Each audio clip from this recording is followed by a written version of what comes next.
Welcome to ECE 3270, Introduction to PLC Programming, Lecture 5. Today we're going to be continuing our usage and discussion of timers / counters, mostly focusing on timers this time though, and hopefully going to help you understand maybe a bit more about bit latch sequencing if you have any misconceptions, or maybe you already get it, and in which case, great. But if not, hopefully this video will help you to understand how to use bit latch sequences and timers to accomplish some functionality. So most of this video is going to be practical and supplemental to the previous video. And for that reason, it'll probably be shorter than most. We're going to go through how to write a simple bit latch sequence while integrating timers. To do that, what we're going to be attempting to accomplish, so that it's not just a trivial exercise, is on our HMI here, we're going to make the letter S show up for 1 second, the letter O show up for 2 seconds, and then the letter S show up again for 1 second. So we're going to put SOS on this screen in that order for the appropriate amount of time. To do that, we need a bit latch sequence. So we're going to put our sequence here after this rung that says sequence example. I have not created the sequence example, so let me do that also while I'm here. So this is going to be a sequence bit latch sequence example, and the data for it will be sequence example. Perfect. So yes, we'll put our logic after that rung. The general format for a bit latch sequence is a start signal, which will then drive a latch, which will continue to drive subsequent steps. So the very first thing I want to do is I want to create the sequence area. So I'm going to edit this rung comment. At this point, you should start to get in the habit of using rung comments. In future labs, you'll lose points if you don't have rung comments. So let's put bit latch SOS sequence. And then we click the check mark to end our comment. So that comment is attached to this rung. Now let's create another rung right below it. And we're going to put a comment on this rung. This is for our outputs. So sequence, SOS sequence, outputs. Or timers. Let's call it timers, because that's more accurate, I suppose, in this situation. So SOS sequence timers goes there. So let's go ahead and put in a couple of rungs that we're going to use. So like I said, the first thing we're going to need is our start bit. So from our sequence example, we have a go bit. That's going to tell this sequence to start and begin to execute. Next thing we're going to need is a step to latch. So let's call it just step 1. But we haven't created step 1 yet. We'll do that after we get the general format of the sequence in. Not step 1, or the first step anyway. So what we're going to do is we're going to say when the button is pressed to start the sequence, if the sequence is not already started, start the sequence. Simple logic, but it's important because this means that we're only going to do the sequence one time until it's complete. So it can't be restarted mid-sequence. That's an important facet. So you want to say the start signal followed by not step 1, then step 1. And like I said, the reasoning is this is the button on the HMI that says, yes, begin to operate. This is the first step in the sequence. So if this is off, if this has a value of 0, then the contact will conduct and it will drive this latch. So when this latch is then driven, this will now no longer conduct. And if anyone continues to push this go button over and over, it won't attempt to again latch this first step. So that's the reasoning behind this logic. So let's create the tag for step 1. We'll open up the parameters and local tags, and I've already got some things in here that aren't important, so let's just, we don't need to delete them, let's just leave them. If this was a program that I was writing for someone, or if this was very messy, then I would delete them. So step 1 is the name of the step that we are creating, step 1. It needs to be a bool data type because it's going to be used on a latch coil and contacts. So now this rung is happy. Our future steps are going to look very similar to this. Their format, and let's go ahead and create step 2. Their format is going to look exactly the same, except instead of being driven off of the HMI button signal that starts the sequence, they're going to be driven off of the previous step. So here we will say when step 1 occurs, can't spell, step 1, and step 2 hasn't occurred, then we will do step 2. Step 1 we will use to turn on the S for appropriate amount of time.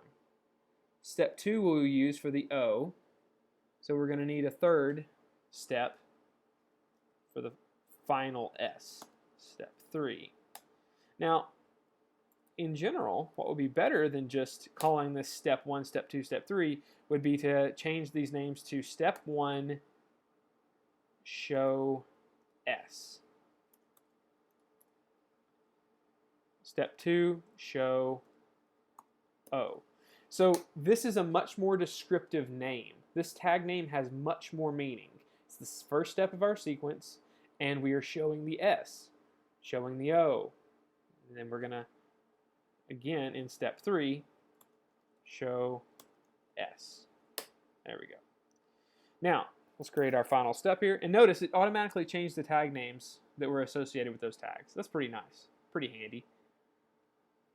This is always the format of a bit latch sequence. The previous step, the step we're on, the latch of the step we're on, and any conditions that we need to put between the normally closed contact and the latch will go between the normally closed contact and the latch. And we'll get to that in just a second. So step _2, step _3. So by putting the information about the step after the number, we can just put step underscore and then the number, and we don't have to type the whole thing. So step _3, and then press enter. Now, when we have shown the S for the appropriate amount of time, we want to say if step 3 is on, show S.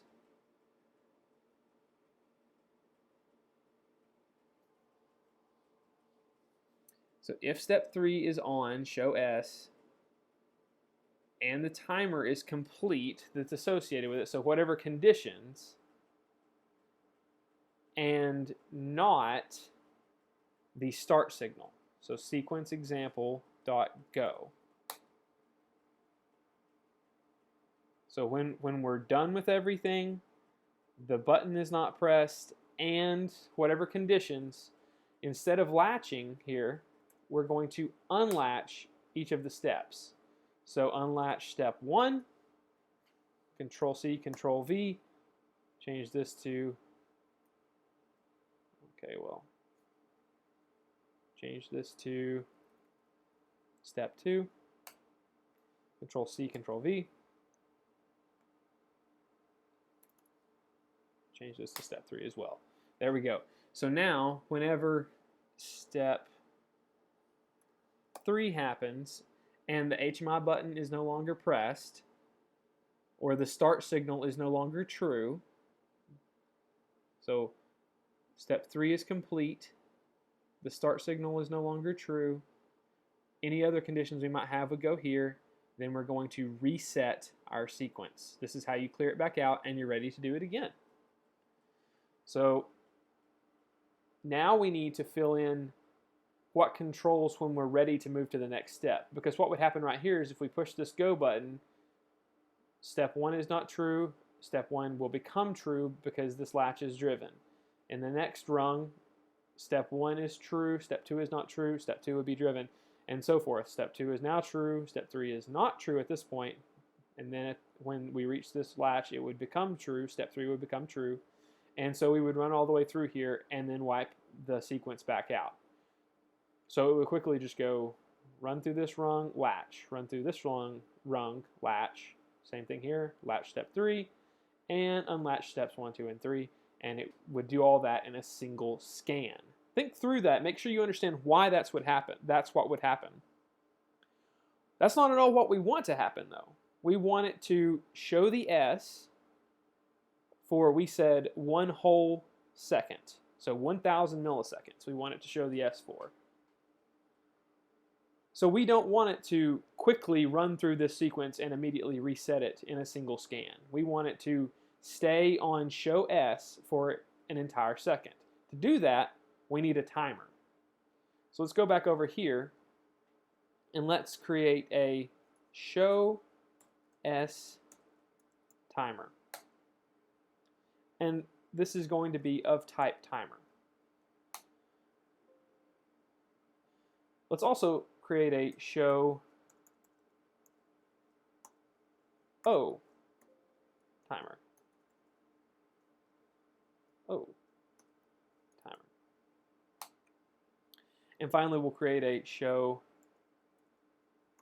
S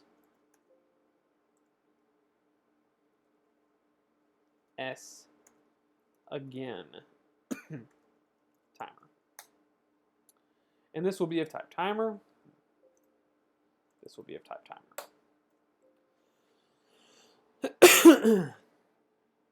So we've created our timer tags that are used as the memory storage location for timer instructions. Now we need to insert timer instructions. And we're going to do that down here below this rung. So notice we have good comments. This is where our bitlatch SOS sequence is, and this is where our SOS sequence timers are going to reside. So our code has a specified structure. This is going to be very helpful not only to us, but if anyone were to come behind us to try to upkeep this code and make it serviceable, make it something that could be upkept and maintained, comments and structure make that possible. Okay, let's include our timer tags. To do so, let's go to the timer and counter section of our instruction menu. And we're going to use the T on because remember, RTO, which is retentive timer on, answers the question, how long has it been? T on answers the question, has it been long enough? And the question we're asking is, has it been long enough? Can we move on from the S to the O? So we need a T on. So we'll put a T on here, and it will be the show S timer. The preset value is the target amount of time. We said 1 second for the show S, so 1,000 milliseconds. This is an immediate value. You have to type in a number, not a tag here. If we wanted to set this from a tag, we would have to move a number into the .pre attribute of this tag. So the .pre attribute of this tag, if we wanted to set it programmatically. But that's not enough. We need to drive this timer with some sort of logic. So when do we want this timer to be on? Well, when the S is on. When's the S going to be on? Whenever step 1 is on and step 2 is off. So we know that we're on step 1 because step 1 is true, but step 2 is not true. Does that make sense? we know we're on step 1 because step 1 is true and step 2 is not true. So step 1 and not step underscore 2. That's how you know that you're on step 1. So when step 1 is on and step 2 is not on, our timer should be running.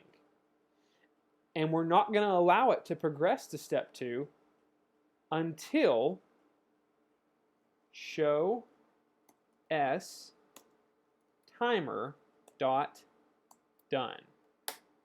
So we're going to stay on step 1 and we're not going to move to step 2 until the show s timer is done. When's the show s timer done?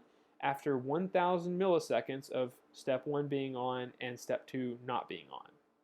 So this will make sure, this timer paired with this condition will make sure that we stay on step 1 for 1,000 milliseconds. All right, now we need to have the timer for staying on step 2. So step 2 is true, step 3 is not true, and we need a timer, T on. And this is the show O timer, yes.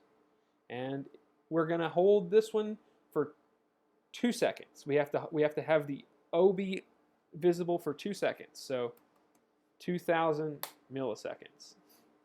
And this is based on step 2, when step 2 is true and step 3 is not true. We will show the O. Are we done? Of course we're not done. We have to put the condition back in our sequence. So we go back to favorites, we add a normally open contact, and we say we will not move on to step 3 until the show O timer is DN, which stands for done. Okay, let's do it one more time. This time we'll just do a Control C, Control V.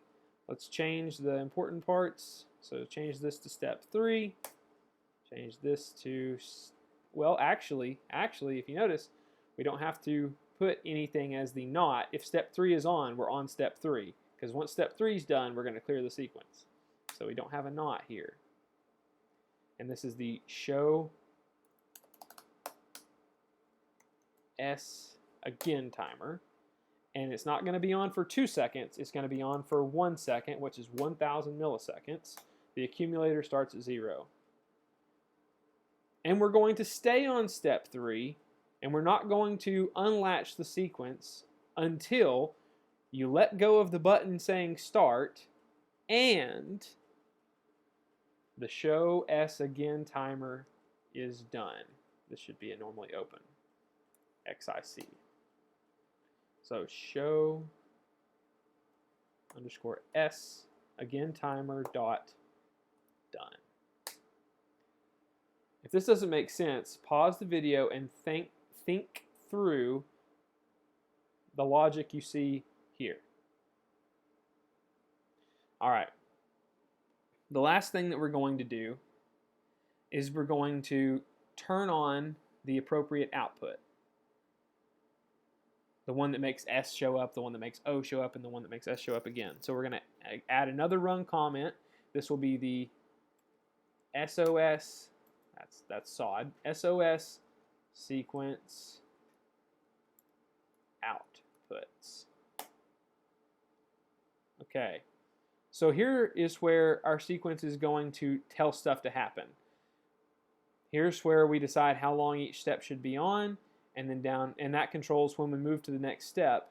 And here's where we're going to define what happens at each step. Well, to define what happens when you're on step 1, you need to know that you're on step 1. The way we know we're on step 1 is when step 1 is on and step 2 is not on. So step underscore 1 is true, step underscore 2 is false. And what do we want to do when we're on step 1? What we want to do is we want to say sequence example dot show S. Again, how do we know when we're on step 2? When step 2 is on and step 3 is not on. So step 2,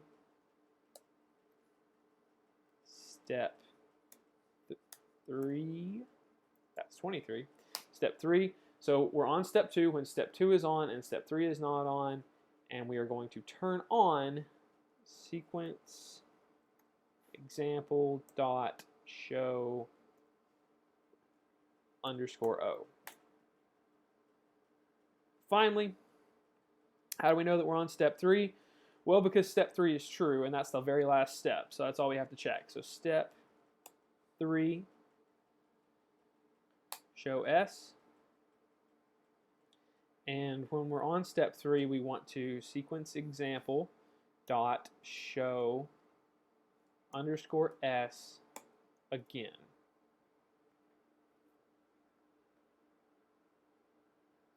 Okay. I like it. So now let's download this to the PLC. We have made our sequence.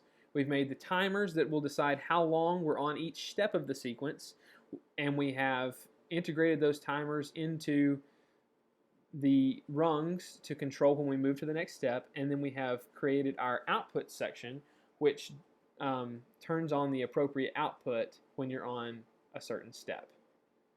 Return to run mode. So sometimes this will pop up when you download to the PLC when the HMI is connected. If so, click close. Now, I don't have a go button on my HMI.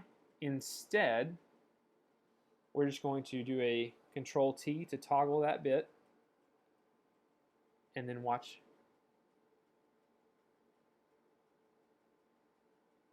And then the S is going to stay on until I turn off the go, because my last step of the sequence says I won't clear out the sequence until go turns back off. So turn it back off. And now it's all gone. So if I want to show SOS the appropriate way, I turn go on, turn it back off, and let's go look. OS. Turn it on.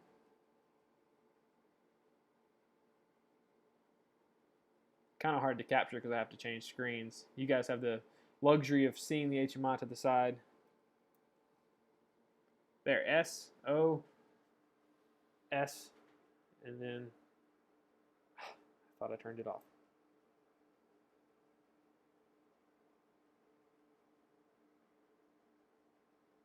There. SOS. This should be very, very helpful for you guys in completing the lab, carrying over from last week to next week, or to this week, the coming week. The reason this should be so helpful is because this is exactly what you're doing. In the lab, you have to drive a ball through a maze. You may think, well, that's different. It's really not. You need to turn on a specific output, so either go left, go right, go up, or go down, at a specific step of a sequence, and you need to hold it on for a certain amount of time, and then you need to move to the next step and turn on an appropriate output for a certain amount of time. And that's exactly what we've done here. So your solution should be very, very similar to exactly what is shown here. It'll have a different number of steps, and the outputs that you are controlling